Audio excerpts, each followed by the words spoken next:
कांग्रेस और अन्य विपक्षी दलों ने वक्फ संशोधन बिल के खिलाफ जमकर विरोध प्रदर्शन किया है, जिसमें दरभंगा जिले के कांग्रेस कार्यकर्ताओं ने भी आक्रोश व्यक्त करते हुए प्रधानमंत्री नरेंद्र मोदी, मुख्यमंत्री नीतीश कुमार और लोजपा नेता चिराग पासवान के पुतले दहन किए। इस मौके पर कांग्रेस के जिला अध्यक्ष और अल्पसंख्यक प्रकोष्ठ के नेताओं ने मीडिया से बातचीत में निम्नलिखित मुद्दों को उठाया। कांग्रेस नेताओं ने आरोप लगाया कि यह बिल मुस्लिम समुदाय की धार्मिक संपत्तियों पर सरकार का अवैध कब्जा करने की साजिश है। नीतीश कुमार और चिराग पासवान ने मुसलमानों के पीठ में छुरा घोंपा है।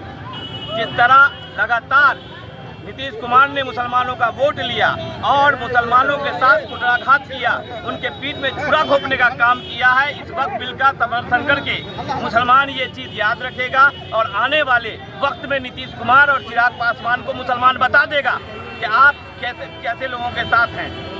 ये जो पुतला जिसका दहन किए हैं जो नेता का, ये जो अपने आप को जो है पोशाक पहने हुए थे कि हम सेकुलर का नेता हैं, ये सब मुखौटा उतर गया, मुखौटा उतर गया इन लोगों का, मुखौटा उतर गया है। नीतीश कुमार और चिराग पासवान जैसे लोगों का जो मुसलमानों के हिमायती बनते हैं, इन लोगों ने रात के अंधेरे में काला कानून लाया है। तो मुल्क के मुसलमान अब जाग गए हैं कि अब ये लोग हमारे नेता नहीं है। नहीं, मुसलमानों का कोई नहीं। मुसलमानों के लिए सिर्फ और सिर्फ अगर आवाज उठाई है तो कांग्रेस पार्टी ने उठाई है और हमेशा सड़क से लेकर संसद तक हमारे नेता राहुल गांधी ने उठाई है।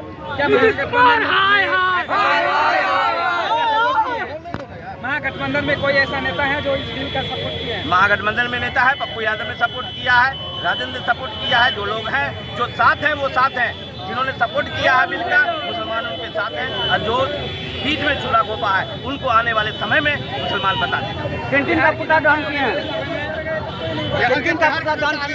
प्रधानमंत्री नरेंद्र मोदी, मुख्यमंत्री नीतीश कुमार और लोजपा सुप्रीमो चिराग पासवान का पुतला। कहाँ पर की है? ये 5 का है। क्या नाम हुआ आपका? सरफराज अनवर, अध्यक्ष अल्पसंख्यक सेल कांग्रेस। दास्तां भी नहीं होगी तेरी दास्तानों में।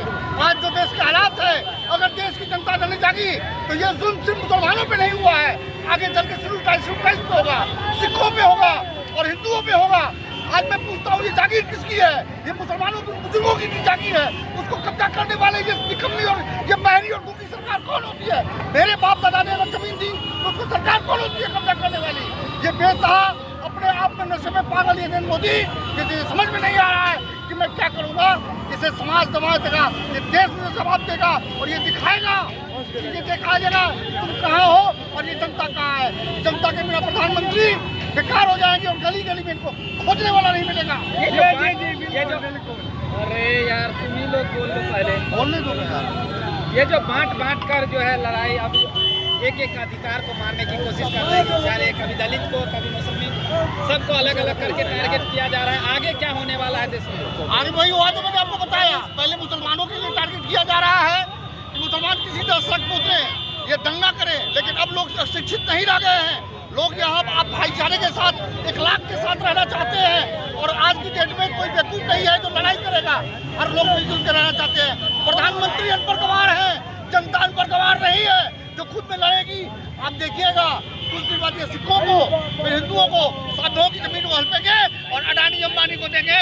ये अडानी अंबानी की एजेंट सरकार, सिर्फ अडानी अंबानी के लिए सरकार बेचा जा रहा है देश को। ये बिल क्या मुसलमानों को बांट देगी? मुसलमानों को बांट नहीं देगी, सारे मुसलमानों को यूनाइट करेगी। वो चाह रहे हैं मुसलमान रोड पे उतरे और जिसके कारण को हिंदुओं का वोट मिले, लेकिन मुसलमान अब रोड पे नहीं उतरेगा। मुसलमान कोर्ट के मार्फत जाएगा, लड़ाई लड़ेगा। प्रधानमंत्री का बहुत बड़ा उद्घोष था लखनऊ में अधिवेशन में कि पासवान मुसलमानों को अधिकार नहीं मिलता। क्या वक्फ बोर्ड बिल के जरिए जो जमीन होगी पासवान मुसलमानों में बांटा जाएगा? ये गलत बात है। कभी भी मुसलमानों की जात पासवान में नहीं बांटी जाएगी। ये अडानी और अंबानी को दी जाएगी। ये अडानी और अडानी के सिर्फ एजेंट है और आदरणीय प्रधानमंत्री महोदय। क्या नाम हुआ?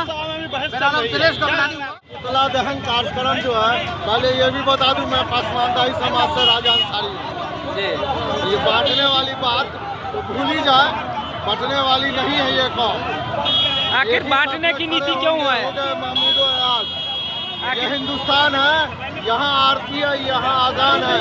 फक्र मुझे इस माटी पर ये मेरा हिंदुस्तान, आपका हिंदुस्तान और हम सबों का हिंदुस्तान है। जिस तरीके से वक्फ बिल अमेंडमेंट इससे पहले भी हो चुका है, मगर उसके लिए जो हमारे संगठन है उससे बातचीत, मुस्लिम रहनुमा से बातचीत करके की जाती थी। ये पहली सरकार है और इसमें भी वो सरकार से ज्यादा दोषी ये JDU LGP के लोग हैं, जिन्होंने बार बार आश्वासन दिया कि मैं इस बिल को आने नहीं दूंगा, और ऐन टाइम में जिस लिहाज से JDU के MP ने लोकसभा में बोलने का काम किया है।